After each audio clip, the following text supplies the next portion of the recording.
Hello and welcome to our first ever video series on basic financial literacy. I thought what we would do to get started is we would start on a credit series. So we want to talk about things like in building and improving your credit, how your credit score is calculated, and today we will start with that credit score. So we're going to cover FICO credit scores, how they're calculated. We'll go through some tips you might have heard in the past about improving that score, and we'll figure out whether those tips are accurate or whether we need to update that advice. So let's get started.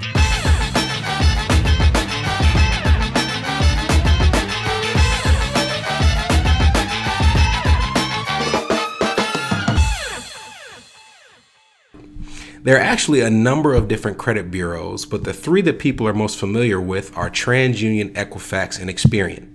Now, all three of those are going to look at your credit history and they're going to issue a report. And from that report, there is a formula that's used to calculate your FICO credit score. So you can have three different scores with the three bureaus, and the biggest reason for that is because each company that you deal with may not report their transactions to all three bureaus, but the formula that's used to calculate them is actually the same. So, what is that formula? First, at 35%, the largest component of your score is your payment history. So, put simply, do you or do you not pay your bills on time?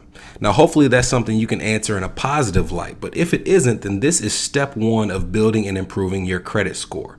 Companies are going to look at all of your past history. They're going to see, are you past due? Do you pay on time? Do you pay early? And if you're looking at the most responsible way to build your score in a way that's effective, you want to start based on what's important. And at the biggest component, 35%, payment history is your first step.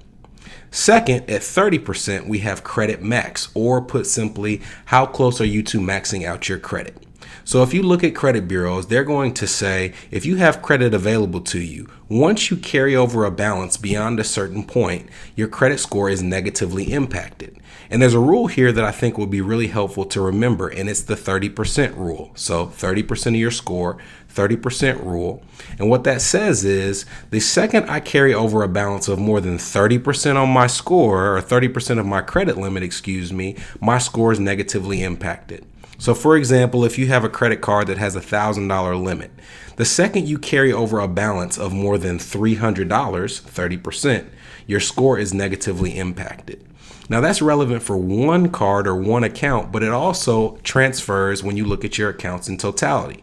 So in this example, if you have one credit card that has a $1,000 limit and you're within your 30% on that card, but you have 5 other cards and combined those have a $10,000 limit, if you in totality carry a balance of more than $3,000 or 30%, your score is still negatively impacted. So if you are using debt elimination as a tactic to help not only repair your finances, but also improve your credit, focusing on getting all of your debt balances below that 30% threshold will not only help you on the debt side, but it will really give you some positive improvements on your credit score as well.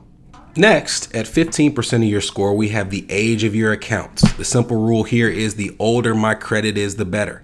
So all three credit bureaus will take the date that you opened your account, they'll average those together, and they will give your credit an age. And the older that credit gets, the better it looks for this part of your score.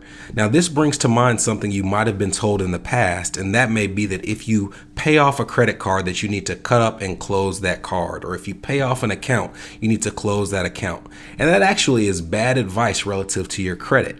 Because if you close an account or you close a credit card, even one that you had a bad history with in the past, the longer you have that account open, the more it helps this component of your score. And by closing that card or that account, you lose all of those years on your credit report. So you'd be better off, if it's a card, to cut up that card, or if it's an account, to put it in a way that you can't access it. But you do not want to close it, because the older your credit is, the better. The last two categories are both 10% of your score. So they're smaller categories, but they're still important. At 10%, we have credit mix, and at 10%, we have credit inquiries.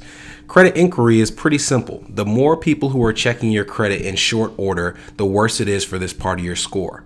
This also may remind you of a tip that you've heard, and that is, if I do not have credit, then I need to go and open a bunch of accounts to help establish my credit.